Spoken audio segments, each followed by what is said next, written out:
بدأ دخول المتهمين. حبيب العدلي، حسن عبد الرحمن، إسماعيل الشاعر، أحمد رمزي، هم مساعدي الوزير. إسماعيل الشاعر مساعد الوزير للأمن القاهرة، ومساعد الوزير للأمن العام، ومساعد وزير الداخلية لأمن الدولة.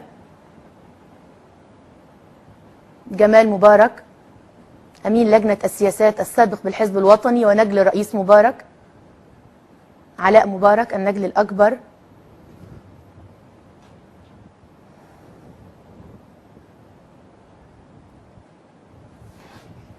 الرئيس حسني مبارك، الرئيس السابق.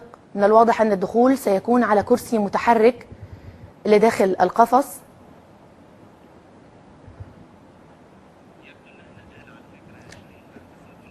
يعني هي نقالة ليست كرسي متحرك، ويوجد فريق طبي مرافق للرئيس السابق الذي حضر في بداية يناير كرئيس، وهو يحضر كمتهم في نفس الأكاديمية.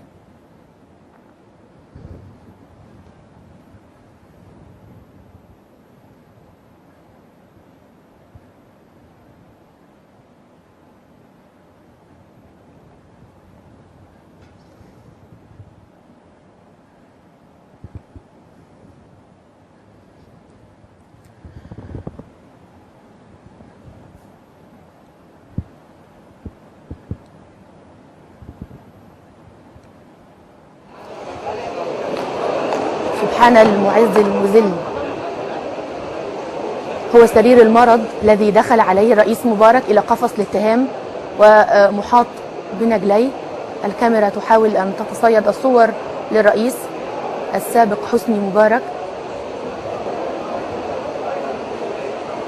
لا نستطيع تباين الحالة الكاملة صحيا للرئيس، ولكن من الواضح أنها مستقرة بعض الشيء.